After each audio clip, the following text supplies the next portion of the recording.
Alabo al Señor por la vida de cada una de las personas que están escuchando y viendo este video. Y voy a presentar un estudio basado en la iglesia. Este estudio será en una primera parte porque luego vendrán otras. Actualmente y desde hace muchos años, la iglesia ha estado envuelta en facetas o sistemas que no están acorde con lo que la Biblia dice. Hablaré acerca del sistema griego, del sistema romano y del sistema babilónico. El propósito de este estudio sobre la iglesia en su primera parte es de ampliar horizontes, sabiendo que la iglesia, que es el cuerpo de Cristo, es la llamada a ser protagonista de las transformaciones a nivel mundial. Entonces, basándome en el sistema griego o facetas griegas, aprovecho para presentar el término eclesía.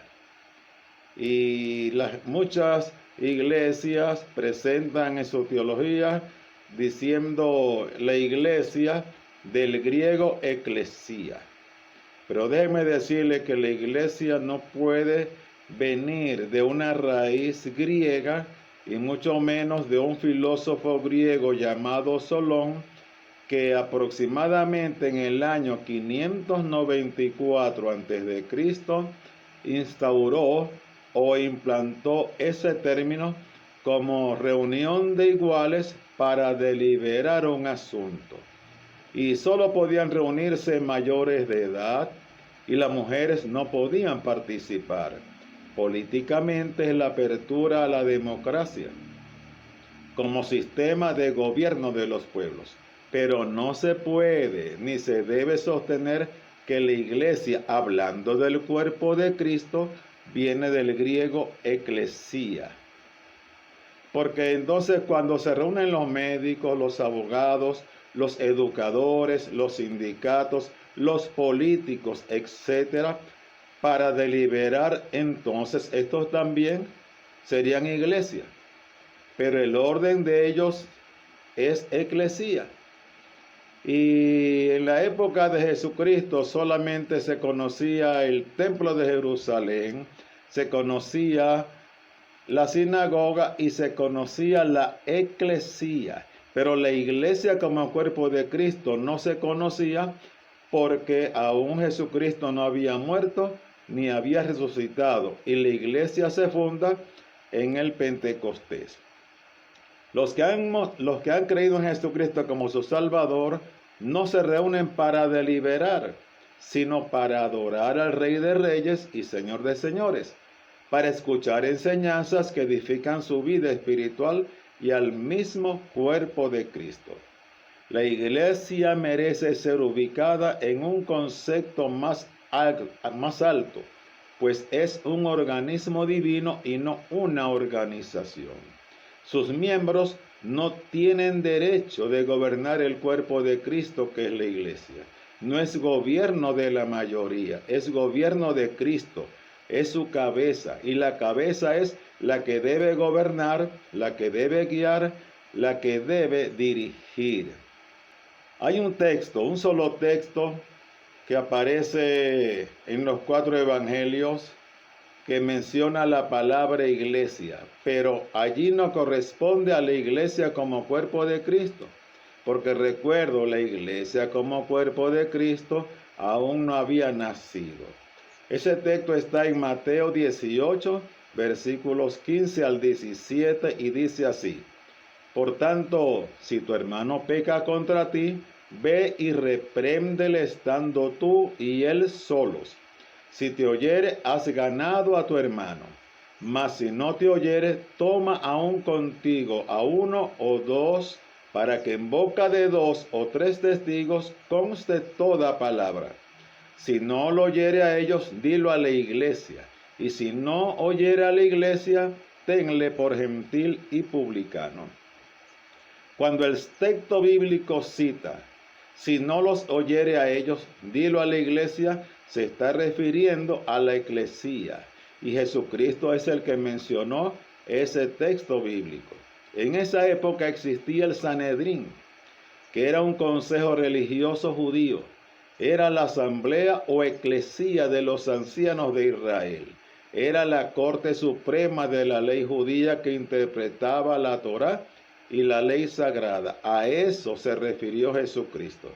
Entonces, cuando leemos en ese texto la palabra iglesia o el término iglesia, muchos ministros, muchos teólogos enseguida enfilan que se está relacionando con la iglesia de Jesucristo. No, se está relacionando con la eclesía como una asamblea para determinar asuntos morales, asuntos religiosos.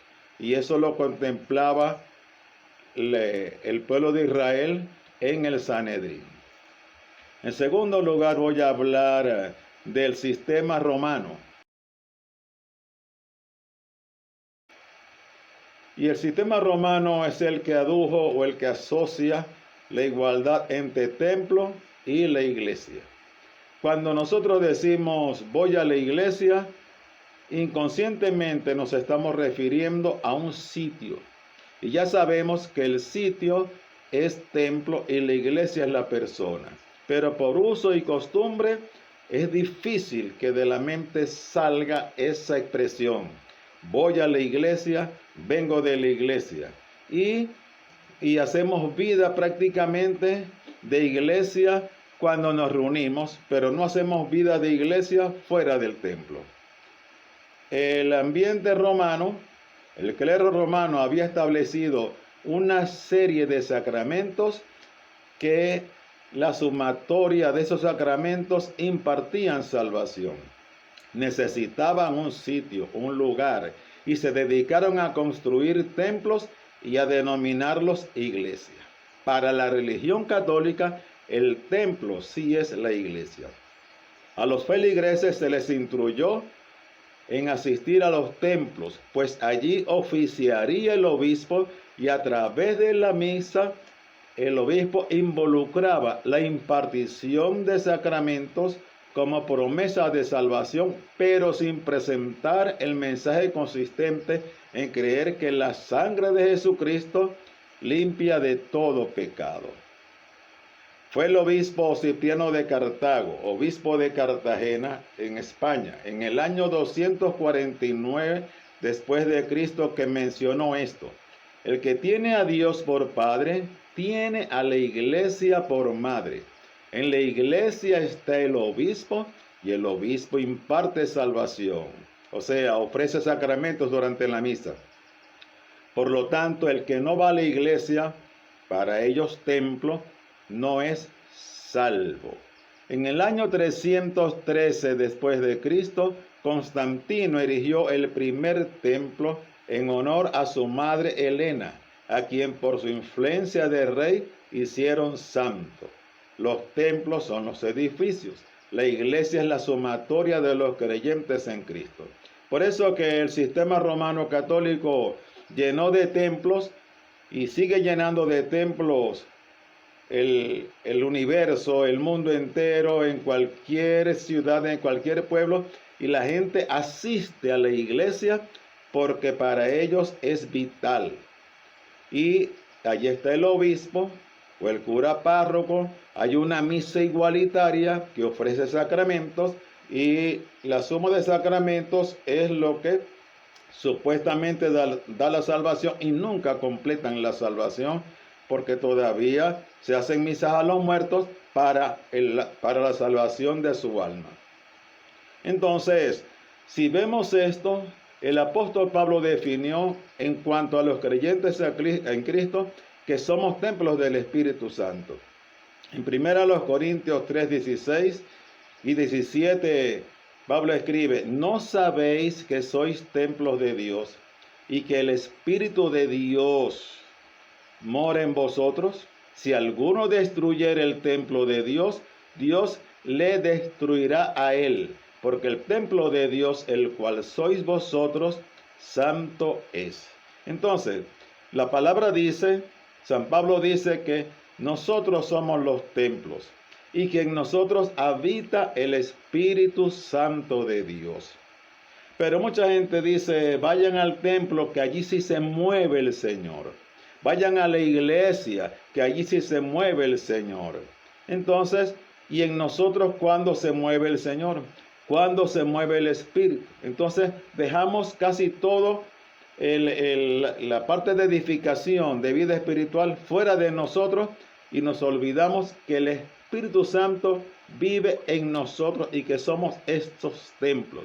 Y que la sumatoria de esos templos, que somos nosotros, formamos el cuerpo de Cristo, un cuerpo de muchos miembros.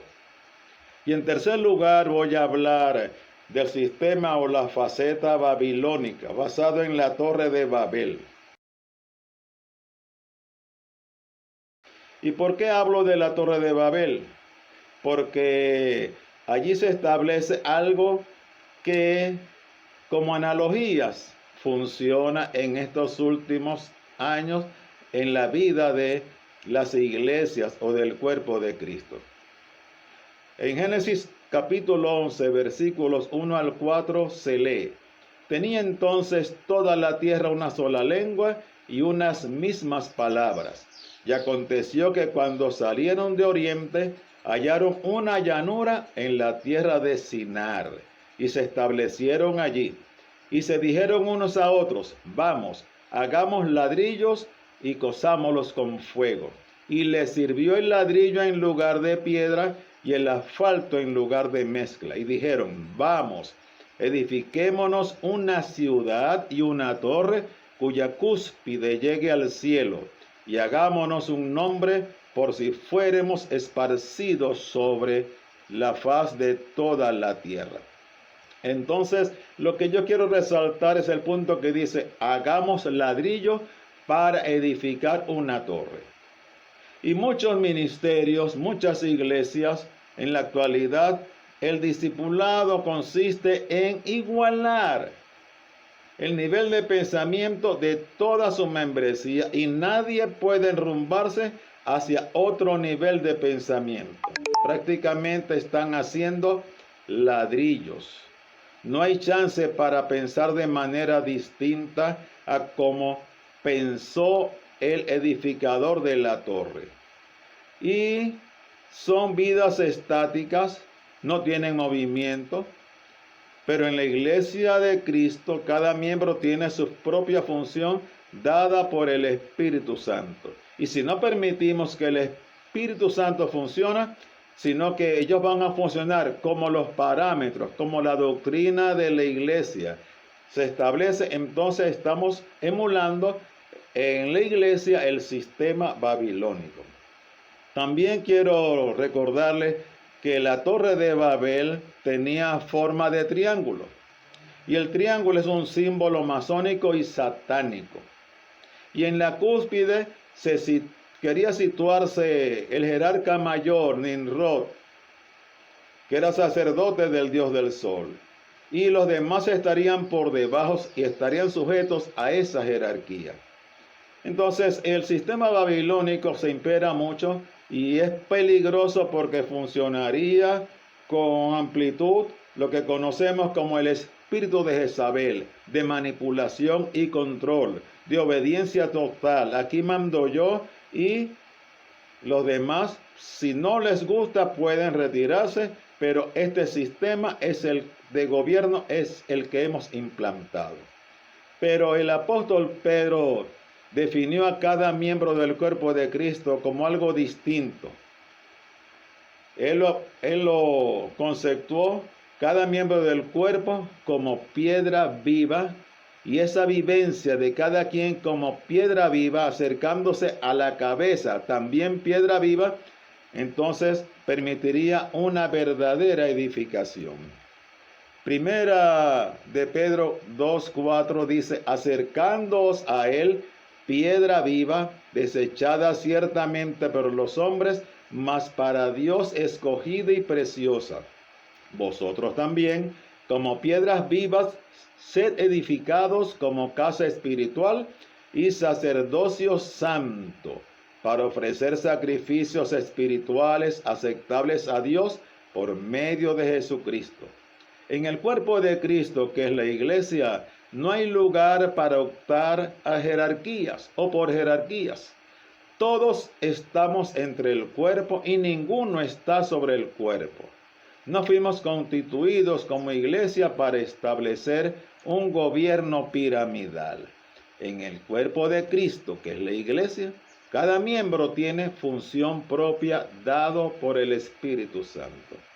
Las tres facetas presentadas, el sistema griego basado en eclesía, el sistema romano basado en iglesia igual templo, y el sistema babilónico o piramidal, no permite una edificación clara de la iglesia del cual Cristo es cabeza.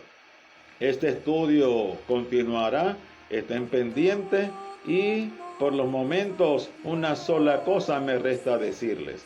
El Señor les bendice, el Señor les guarda. Amén y amén.